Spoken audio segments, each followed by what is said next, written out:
Reality बहुत complex है, बहुत कॉम्प्लेक्स। और यही वजह है कि जब आपके कुछ इमोशंस ट्रिगर होते हैं, अटैचमेंट बॉन्ड बनता है उस इंसान के साथ, तो बाद में आपको तकलीफ़ होती है, आपको उस इंसान की याद आती है, आप उसे जहन से निकाल नहीं सकते।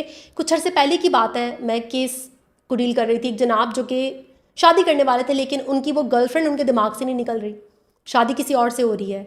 क्योंकि गर्लफ्रेंड के साथ जब इतना अरसा रिलेशनशिप में रहेंगे तो कैसे जहन से निकालेंगे।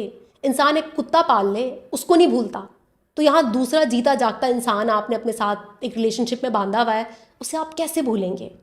तो ये जो आप लोग के फैसले हैं, इनको सोच समझ कर लिया करें। अपने जो भी अपनी साइकी है ना, जो भी आपके इमोशंस हैं, जो अटैचमेंट बॉन्ड है, जो हम अटैच हो जाते हैं इंसान एक दूसरे के साथ, जब हम एक दूसरे के करीब जाते हैं, उसके साथ खेले मत, क्योंकि आप उसे कंट्रोल नहीं करते।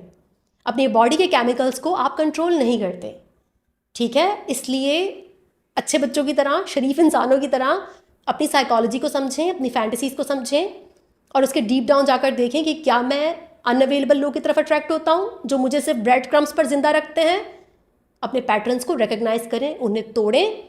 अपनी फैंटेसीज़ पर अपने आप को शेम मत करें, जज मत करें, बल्कि उनको एनालाइज करें कि वो फैंटेसीज़ क्यों हैं। क्यों मैं किसी एक ऐसी लड़की के साथ नहीं रह सकता जो सिंगल है, जो एक हेल्दी, अच्छी, समझदार लड़की है, जो मुझे सपोर्ट करती है, हर हाल में मेरे साथ है। क्यों मेरी अट्रैक्शन एक ऐसी लड़की की तरफ है जो किसी और की बीवी है, जो किसी और की है, मेरी हो ही नहीं सकती, वो किसी और के निकाह में है। तो ऐसी लड़की की तरफ अट्रैक्शन आपको और भी ज़्यादा दर्द देगी, क्योंकि वो फुली 100% कभी आपको अपना प्यार नहीं दे सकती। और ये जो 100% प्यार दे रही है, इसके लिए आपको अपने आप को हील करना होगा। उसके साथ कनेक्शन फील करने के लिए आपको अपना ट्रॉमा हील करना होगा। आपके जो बचपन के पैटर्न्स हैं उनको आपको तोड़ना होगा। तो इस किस्म की जो भी आपकी फैंटेसीज़ हैं, उनको जज करना तो बहुत आसान है कि ये तो घटिया इंसान है, ये कैसा कैरेक्टरलेस इंसान है, किसी और की बीवी पर नज़र लगा कर बैठा हुआ है।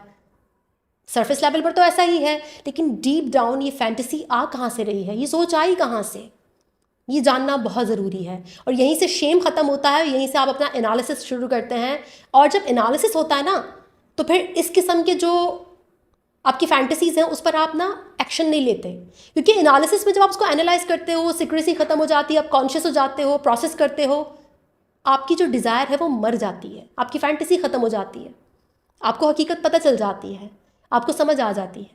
तो एनालाइज करना सीखें। इस मैसेज को यहाँ पर इंटरप्रेट करने का मकसद ये था कि आप अपनी फैंटेसीज़ को एनालाइज करें, अपने आप को एनालाइज करें।